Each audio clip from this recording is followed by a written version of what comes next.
Use the data and axes below to create a histogram for Mr. Nguyen's class grades.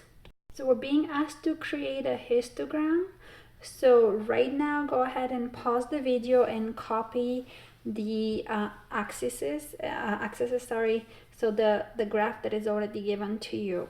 Notice that they're having equal distance apart, so that's what you want to do on your paper as well. And similarly, they have the same thing. This one is counting by twos, but equal distances.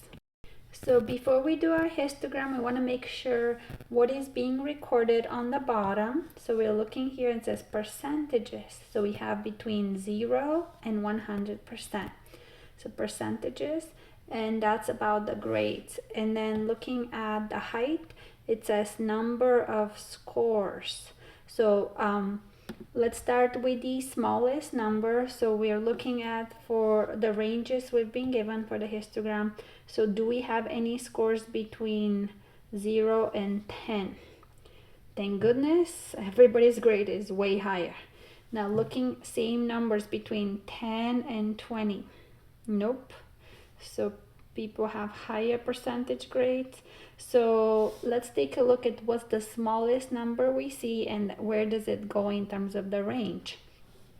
Now when you, just a reminder for histogram, the number, if it's in the border, like 50, it's always recorded on the right side. So 50 will count as one time on this side, between 50 and 60, not on the left. So this is just a reminder. So we're looking for how many numbers between 50 and 60, including the 50, but not counting the 60. So let's take a look. So 50, 55, 57. Skip the 60 because 60 will be going to the next level on the right side. Anything else? Let's see. So they're definitely, it's nice that they did it from least to greatest. So I'm noticing the numbers are from least to greatest. So we have 3 scores between 50 and 60. So I'm going to look at where 3 is. So right here, halfway between the 2 and the 4 is 3.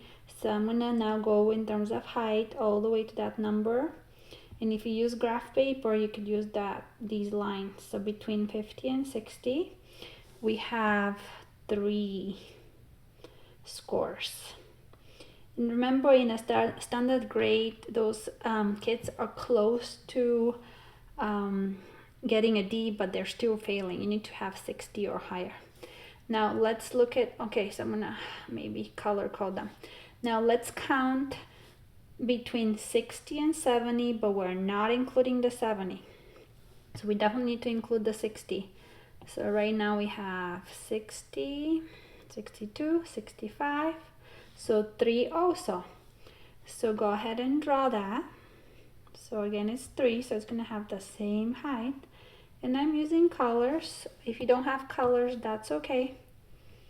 So basically, continue this problem on your own. And again, it's very important that the border numbers, like the 70, will go on the next, on the right side as a recording. So finish this problem on your own.